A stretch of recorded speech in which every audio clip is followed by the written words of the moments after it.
Patuloy ang pagbusisi ng bilyonaryo news channel sa tinaguriang DPWH leaks.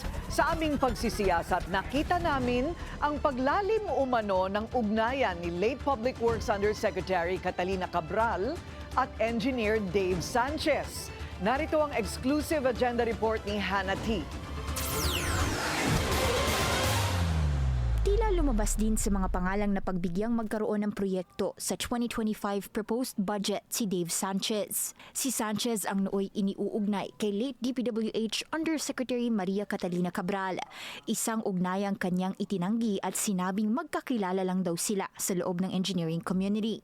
Ayon sa DPWH leaks file na nakuha ng Bilyonaryo News Channel, lumitaw ang pangalan ni Sanchez bilang proponent ng dalawang flood control projects sa Tarlac, isa sa Rio Chico River at isa sa Masalasa Creek na may halagang 100 million pesos each.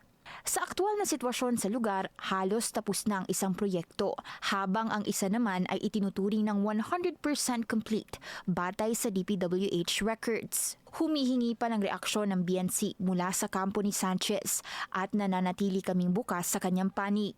Si Sanchez ay naiuugnay na rin sa DM Capital, ang kumpanyang dating may-ari ng hotel sa Baguio na kilala noon bilang Holiday Inn City Center na ngayon ay operating na bilang Ion Hotel.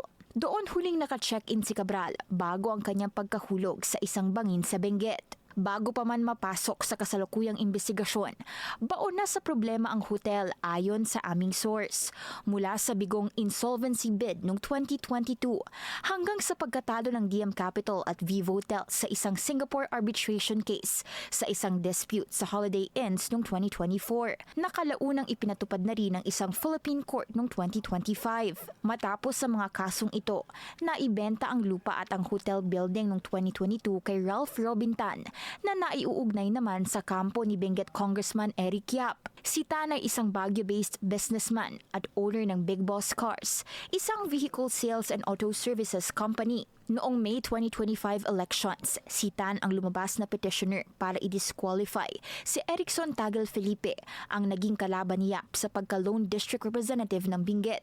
Sa kabila ng rebranding mula Holiday Inn patungong Ion Hotel, nanatili ang financial at legal issues nito at hindi na nabalik ang dating operasyon ng hotel. Una nang sinabi ni Interior Secretary John Vic Remulla na si late Undersecretary Cabral ay itinuturing niyang dating beneficial owner ng hotel at kalaunay inilipat ang ownership sa isang business associate ni Yap, mga paratang na itinanggi ng panig ng Ion Hotel. Si Cabral ay kilalang malapit sa hotel. Itinuring na raw ito bilang parang ikalawang tahanan sa Baguio at naging VIP guest pa sa pagbubukas nito noong 2018 bago muling mag-check-in noong Desyembre, ilang oras bago siya nasawi. Ngayon, habang sinusuri ng mga otoridad ang mga dokumento at transaksyong kaugnay ng hotel at ng flood control projects, tila mas lumilinaw ang mga ugnayan sa pagitan ng mga business, contract at taong nasa likod ng mga ito.